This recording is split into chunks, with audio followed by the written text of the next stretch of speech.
Hey everybody, it's Susie. It's Susie's Craft Room and Studio. Thank you for joining me today. Just kind of wanted to come on for a few minutes and let y'all know what's been going on. I'm sorry that I've kind of been missing in action since November, and I'm going to kind of explain why and what's been going on with me. Um, I don't know when or if I'll be able to return um, as much as I was before. I do intend to return. I just have to get better first. Um, so for those of y'all that have stuck with me, thank you very much. And for those that are new and didn't know that I'd been having problems, thank you for being here. I appreciate all of my subscribers, new, old, everybody. And I have not really been on YouTube at all. And I'll get to that in a minute. But anyway, those of you that have been with me for a while know that last year I was having a lot of problems with being sick and with asthma and just different things. And I apologize for the way I look, and you'll understand, why I really can't do much about that right now. But um, back in November, I got really, really sick. And of course, the first thing they wanted to do was test me for COVID, and I did not have COVID, but I was really sick. I didn't have the flu. They checked me for the flu, all the normal stuff, but we couldn't figure out why I couldn't get better. And so I was sick all of November, December. I just got worse and worse. I literally thought on Christmas Day that I wasn't going to survive. I was that sick. Um, the first, as a matter of fact, it was January 1st. They did another COVID test. And a week later, they did another one because I was extremely sick. Well, they found out at that point that I had pneumonia, um, probably from just laying in the bed. I literally laid in the bed all of November and December. And, of course, from then on as well. But um, at some point, they finally decided to send me to the pulmonologist. Well, I'm a disabled veteran, and so I get most of my care at the VA. And so the VA had been shut down for people for outpatient stuff. Well, they finally had me come in and did testing and found out that I had COPD. Well, that was a serious blow to me because of all the other medical issues that I already had. I did not need to add one more to the pile. And so that really, really devastated me. Um, what do you do with all that information, right? So the pulmonologist ended up changing my inhalers, giving me some medications to try. It took a couple of different changes to medications to finally get some that were clearing me up and helping me. And they determined that it was the bronchial type of COPD, which just simply means that I secrete more fluids than normal people do. So, like when you get a cold and you have all that stuff coming out, well, mine is like much worse. So even when you don't have anything going on, you secrete more stuff. And so then they gave me this breathing apparatus to use every single day to try to help eliminate the liquid moisture, whatever it is that builds up inside. So, I do that every day to help control it, as well as all the other things, the medications and breathing treatments and all that. Well, about the first part of March, I started feeling better, and I was starting to get up, walk around a little bit, move around, and I fell. And when I fell, I got hurt really, really bad.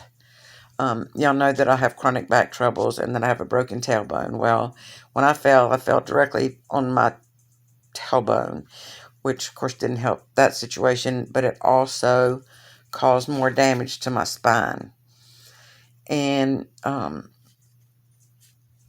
so I literally have had to beg for help from the VA, and I've even had to call the VA White House hotline several times to try to get help, because the VA still is not up to running on a normal basis. And so I finally got word from my doctor, my primary doctor, that I had been denied being seen at the pain management clinic again. That was the third time I'd been denied. And I did not want to be on narcotics. That's just not something that I want to do. So I said, I want to speak to whoever it is who keeps denying me pain management. And so they put me in touch with a doctor that is over like the mental health portion of pain management.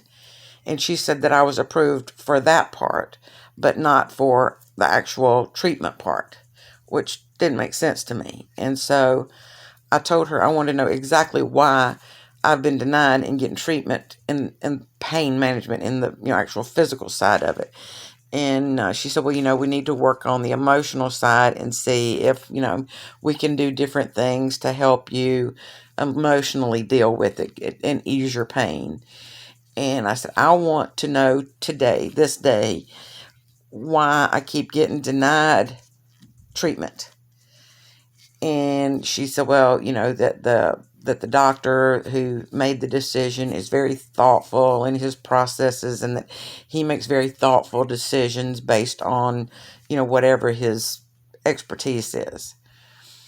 And I got really livid about it because this doctor had never, ever seen me, never talked to me, and never even viewed my medical records. And he kept turning me down, and he didn't even know what the problem was. And so after a couple of conversations with the doctor on the mental health side of it, or emotional side, whatever you want to call it, the psychology part of it, and I told her, I said, I need you to tell that doctor today that this day he will either call me and explain to me why he has denied me, or I'm going to call the White House hotline again. I cannot take this. And so she said, well, I don't know that he'll call. I don't even know that I can talk to him. I said, you are a doctor and you can't get access to another doctor. I don't believe that. So I kind of called out, called BS on it. And I said, if I don't get a call this day, I'm calling. There's no excuse. So lo and behold, he called me, and he turns out to be the chief of the pain management clinic. And he said that he didn't technically deny me, that my doctor had asked him for suggestions on what we could do for pain management. And so he thought that was just a question that she was asking, not to get me in pain management. I said, 3 times? 3 times in a year you've denied me help without ever viewing my medical records, without ever even giving me the courtesy of a phone call, much less seeing me. Well, he said, he asked me if I'd had an MRI in the last 2 years. Well, I had. He said, get that to me, I'll review it, etc. So anyway, long story short, I did that. My primary care doctor wasn't satisfied with how long ago that the MRI had been, and so she demanded that I have a new one before she would send it to the pain management clinic. Well, I called her out on that, and lo and behold, the pain management doctor said that he wanted a newer one. And I said, you can't keep changing the rules on me. You said as long as it had been in the last 2 years, that was good enough. And so now, because I've called BS on my primary doctor for denying sending you the information, now you're changing the rules to back her up. That's not okay with me. So anyway, no long story short, he ordered an MRI, and the VA, I have a loop monitor in my chest, for a heart loop monitor. It doesn't work anymore. The battery's dead. Been dead for quite a while. And my cardiologist had decided not to remove it because it's been in there probably about 5 years, and the tissue and stuff has grown to it. And I'm not a good surgical candidate. So he thought, it's best just to leave it there. Well, the VA does not have the MRI machine that will allow me to have an MRI with that still in my chest, because they said that the MRI machine would shock me. So I went to an outside provider to try to get some help, and she sent me for an MRI, and that facility wouldn't do it either because of it. Well, I asked for a consult over to the place where I had the MRI just like a year and a half ago. And of course, with the government, that is still in the works since the 1st of March, and I still haven't gotten an approval to do that. So anyway, they decided to do a CAT scan instead. So I had to wait for that to come around, like 5 weeks or something. I finally had the CAT scan done. I got the results back, and they said, okay, I have been accepted into the pain management clinic. So that was all well and good. Well, then they've been dragging it out. I finally, again, called and said, look, I've been approved. Why haven't y'all called and got me in for an appointment? The doctor is going to do the procedures. Why haven't y'all scheduled it? And so I get a call this morning from a doctor that says that we're going to try acupressure first. And I said, I don't care. I don't care what we do. She said, well, you're on blood thinners. So having the, I said, look, I've already been through all that. I will flush the blood thinners. I don't care. I can't live like this.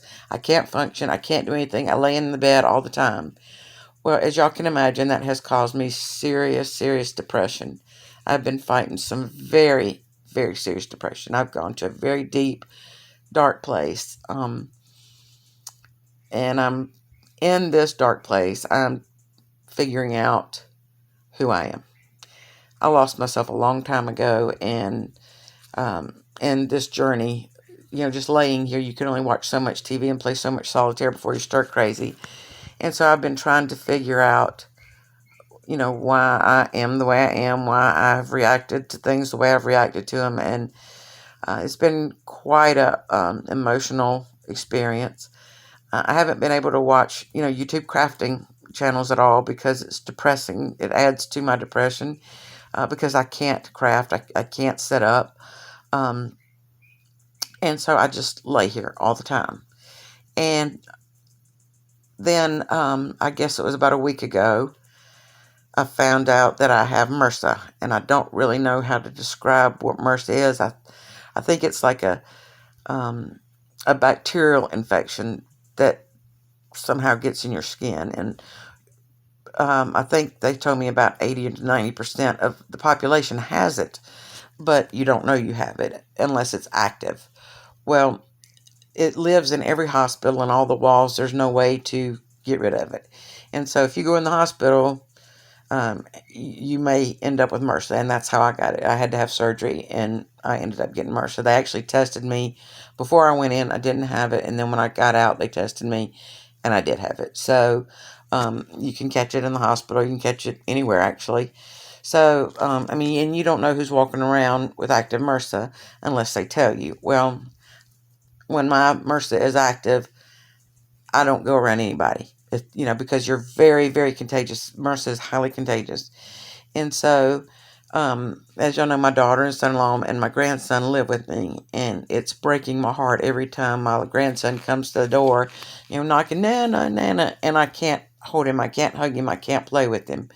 I can't touch anything that anybody else touches, so I don't leave my room and bathroom at all. My daughter brings food to the door, and she's gloved. She brings me drinks, she's gloved. It's very, very serious. So that has added to the depression, and I have been, it's primarily on my back, and it's on my arms for the first time ever. So a few days ago, I started scrubbing my arms with bleach, and I know that that's not healthy, but I'm trying to get it to dry up. Well, my arms are like 90% better. I've only got a couple of little spots left. My back is still, not great, and then it has moved downwards a little bit, and, it's on my butt, and now I've got some on my legs. So I've never had it this bad before, and so it's been a challenge, and it's painful. It's very painful. So that adds another level to the pain and to the depression. So anyway, I was laying here thinking about what I could do, and I'm going to kind of share with you a little bit of what I've been doing as I've been laying here, because that's about all I can do. They did bring me a hospital bed in to help with positioning to try so that I could try to find maybe a way that I could sit up, prop up, get my legs up, something that would take the pressure off of the nerves so that I was not in constant pain all the time. It hasn't worked because no matter how I kind of set up, it causes some pain. So um, I just, today I said, I've got to do something. I can't lay here anymore doing nothing and not being productive at all. Well, my family brings me the mail, and so I have a stack over there that I haven't gone through because I've just been depressed and didn't want to deal with anything.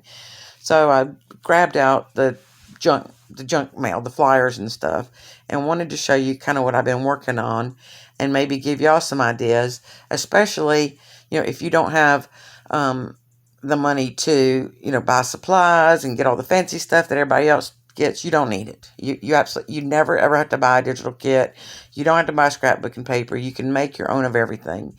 And so it's going to take me just a second to get my camera turned around and set up. So just kind of bear with me. I hope it doesn't make you dizzy. If it does, just close your eyes. But I hope this will give you a little bit of inspiration, because after all these months, I had to get creative, and this was something that I could do, and I normally did anyway. I just didn't think about it laying down. It was more what I can't do than what I could do. And so with the MRSA, of course, I can't go in and get my glue and my scissors and all that. So I'm just tearing today. And I am wearing gloves because I can't touch anything that I plan to use later on or give away or sell. So I am gloved, and I don't touch anything except for what I'm getting ready to use. And then it goes into a Ziploc bag, and then I'll take my gloves off. But I did kind of want to share with you what I'm doing, and hopefully this is going to be a part of my healing process, that I'm able to start doing something, anything, and again, it's a way to show you kind of some things you could go through and maybe give you some ideas. I'm not going to be able to glue anything today or even cut anything, but I'm going to show you how I go through some junk mail to find things to maybe make ephemera with, to maybe make pages with. And so I won't be long. I've actually been on here a little more, and I'm going to have to adjust. So it's a good thing I'm going to have to move my camera because I can't be in this position any longer. But so kind of stick with me if you want to. If you don't, you understand, just go ahead and click off or fast forward to the end. But I would appreciate it, if you give me a thumbs up. Please leave me a comment. I could use some inspiration right now. Like I said, I have not been watching YouTube videos. I haven't been checking any comments on YouTube. I just couldn't. And, I apologize to, LJ and Marcia, and all the other ones that, have been messaging me, and that I've been so depressed, and I'm not one to want to tell everybody all my issues. I don't want people feeling sorry for me. I don't. And I'm not one to really waller in it. It's just been a long journey, and I just needed to share with y'all why I haven't been making any videos, and I miss you all so much. I truly, truly do. Cindy, I haven't been able to talk to in a while. She and her husband had COVID at the first of the year, and I miss her as well. Joanne and Sharon and I talk occasionally. But I don't want to share myself in a depressed state. I'm normally a happy person. I love happy people. I like to encourage people, and I just think when I'm so down, I can't really be an encouragement to people. And I may be wrong, but that's kind of why I haven't responded. Thelma, bless her heart, she's dealing with taking care of twins, and all of you that have reached out to me, and I know I'm missing a whole bunch, and I apologize, but um, I'm sorry. I'm sorry that I have not been able to respond. I've just been in a really dark place. Okay, so without going any further on all that mess, I'm going to try to turn this camera around and get it adjusted if I can. I don't even know if I can figure out how to do it. Maybe I can't. And then if I can, I don't know how I'm going to do this. Let's see. I hope they don't turn it off. Let's see. That says, what if I don't know how to do it, y'all? The little circly thing is gone. So I'm not sure how to do this. I don't know how to turn the camera around. Isn't that fine? Okay, maybe I should do a separate video. Alright, I touched the camera button. It's not doing a single thing. I'm running all around. I wonder if it's my glove. Maybe I have to take one off. Bear with me just a second. I'm sorry. Maybe that's it. And then I'm going to have to get another glove to put on. That's not working either. So I don't know, y'all. I'm struggling here. Okay, well, let's see. Now I can't touch the front of my phone until I clean it.